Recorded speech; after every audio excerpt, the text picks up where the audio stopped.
ଆମେ ସମସ୍ତେ କୋଲକାତା ଆସନସୋଲ ଯାଇଥିଲେ ଖେଳିବା ପାଇଁ ଟାଇକୋଣ୍ଡୋ ଯେ ଏଥିରେ ଟାଇକୋଣ୍ଡୋରେ ସମସ୍ତେ କିଏ କିଏ ଗୋଲ୍ଡ ମେଡ଼ାଲ୍ ପାଇଛି, ମୁଁ ବି ପାଇଛି ଏଠି।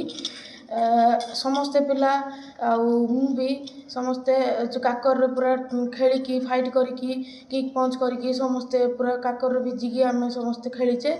ଆଉ ଆମର ମ୍ୟାମ୍ ଆଉ ସାର୍ଙ୍କୁ ବହୁତ ଧନ୍ୟବାଦ, ଏତିକି ମାନେ ଆମକୁ ଶିଖେଇକି ଆଉ ଏତେ କଷ୍ଟ କରିକି ଆମେ ବି ଏତେ କଷ୍ଟ କରିକି ସମସ୍ତେ ମାନେ ଏତେ କରିଛେ ଆଉ ଟାଇକୋଣ୍ଡୋ ବି କରିଛେ ଆଉ ସେଥିପାଇଁ ଆମେ ଗୋଲ୍ଡ ମେଡ଼ାଲ୍ ପାଇଛେ।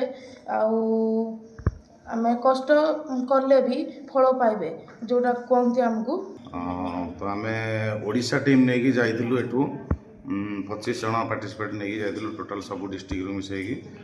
ଆଉ ବିଶେଷ କରି ଆମର SMS ଏକାଡେମୀ ଆଉ RC ଦୀପ୍ତରଙ୍ଗଠାରେ ଏଠି ବ୍ରାଞ୍ଚ ଆମର ଅଛି, ଏଠି ମୁଖ୍ୟ ପ୍ରାକ୍ଟିସ୍ ଅଭ୍ୟାସ ସ୍ଥଳୀ, ତ ଯେଉଁଠୁ ଏଇଠୁ ହିଁ ପିଲା କିଛି ବାହାରିକି ଯାଇଥିଲେ ଆଉ ପିଲା ବହୁତ ପରିଶ୍ରମ ବି କରିଛନ୍ତି।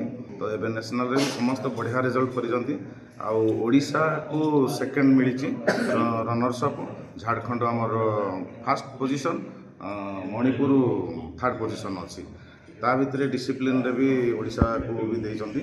ତ ବିଶେଷ କରି ଛୁଆମାନଙ୍କୁ ଧନ୍ୟବାଦ ଦେବି, ଏତେ ଥଣ୍ଡାରେ ଆସାନସୋଲ ଯାଇକି ଖେଳିକି ମାନେ ଆସିବା ପରେ ବି ସେମାନେ ଆଜି ବାଇଟ୍ ଦେବା ପାଇଁ ଆସିଛନ୍ତି ଏବଂ ଏଇ ମିଡ଼ିଆ କନଫରେନ୍ସକୁ ଆସିଛନ୍ତି। ପ୍ରଥମେ ତ ମୁଁ କହିବି ଆମ କଣିହା ପାଇଁ ଏକ ଗର୍ବ ଆଉ ଗୌରବ।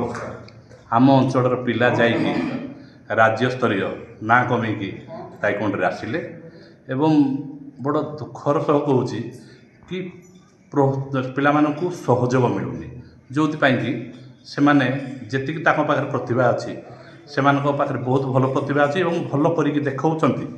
ସହଯୋଗ ମିଳିଲେ ସେ ଆହୁରି ବି ଭବିଷ୍ୟତରେ ଭଲ କରିବେ ବୋଲି ମୁଁ ଆଶା ପ୍ରକାଶ କରୁଛି। ମୁଁ ପ୍ରାଣପଣେ ଚେଷ୍ଟା କରିବି ଯେମିତି ଏଇ SMS ଏକାଡେମୀକୁ ନେଇକି ବହୁତ ଆଗରେ ପହଞ୍ଚାଇବା ପାଇଁ ମୋର ସଦାସର୍ବଦା ଚେଷ୍ଟା ଜାରି ରହିବ। କଣିହା ଅଞ୍ଚଳବାସୀକି ବାର୍ତ୍ତା ଦେବି କି ଏଇ SMS ଏକାଡେମୀର ଉତ୍ତରତର ଉନ୍ନତି ହେଉ, ଏତିକି ମୁଁ ବାର୍ତ୍ତା ଦେବି। ମୁଁ ପ୍ରଥମେ ତ SMS ଏକାଡେମୀର କୁନି କୁନି ପିଲାମାନଙ୍କୁ ତ ପ୍ରଥମେ କଂଗ୍ରାଚୁଲେସନ୍ ଦେଉଛି। ସେମାନେ ଯେହେତୁ ଜାତୀୟ ସ୍ତରରେ ବହୁତ ଗୋଟେ ନାଁ କମେଇ ଆସିଛନ୍ତି, ସେକେଣ୍ଡ ପୋଜିସନ୍ ହେଇଛନ୍ତି। ଆଉ ତାଙ୍କର କୋଚ୍ ଆଉ ତାଙ୍କ ଅନୁକୁମାର ରାଉଳ ଆଉ ସେଥିପାଇଁ ପ୍ରଧାନଙ୍କୁ ବି ବହୁତ ବହୁତ ଧନ୍ୟବାଦ ଦେଉଛି, ଯେହେତୁ ଆମର କଣିହା ପ୍ରଭୁ ସବୁ କୁନି କୁନି ପିଲାମାନଙ୍କୁ ନେଇ ଗୋଟେ ଜାତୀୟ ସ୍ତରର ମଞ୍ଚ ପ୍ରଦାନ କରୁଛନ୍ତି, ସେଥିପାଇଁ ବହୁତ ବହୁତ ଧନ୍ୟବାଦ। ଆଉ ତାପରେ ଆମର ଦେବତନ କ୍ଲବ୍ ବି ମାନେ ବହୁତ ସାହାଯ୍ୟର ହାତ ବଢ଼ାଇଛନ୍ତି। ସେମାନେ ତାକୁ ବହୁତ ପ୍ରକାର ବି ସ୍କୋପ୍ ଦେଉଛନ୍ତି, ଯେମିତି ଆଗକୁ ଆହୁରି ଟିକେ ମାନେ ସେମାନେ କେମିତି ଉଚ୍ଚସ୍ତରୀୟ ମାନେ ଇଏ ପାଇବେ, ଆମର ଟ୍ରେନିଂ ପାଇବେ, ସେଇଟା ବି ବ୍ୟବସ୍ଥା ସେମାନଙ୍କୁ ଅନୁରୋଧ କରାଯିବ ସେମାନେ କେମିତି କରିବେ। ଅଛି ଆମର NTPC କଣିହାରେ ବି ବହୁତ CSR ଆକ୍ଟିଭିଟିରେ ବହୁତ ବି କାମ ହେଉଛି ଆଉ NTPCର ମ୍ୟାନେଜମେଣ୍ଟ ବି ସେଥିପାଇଁ ବହୁତ ବି ସହଯୋଗର ହାତ ବଢ଼ାଉଛନ୍ତି। ଯେମିତି ଆମର ସ୍କୁଲ ଆଥଲେଟିକ୍ସ, ତାପରେ ବାହାର ମାନେ ଯେତେ CSR ୱାର୍କ ହେଉଛି NTPCର ହାତ ମାନେ ସଦାବେଳେ ଆଗରେ ହିଁ ରହୁଛି। ଆମର ଏଠି ପାଖରେ ବହୁତ ପ୍ଲାଣ୍ଟ ଅଛି କିନ୍ତୁ NTPCର ହାତ ସଦାବେଳେ CSR ପାଇଁ ସଦାବେଳେ ଆଗରେ।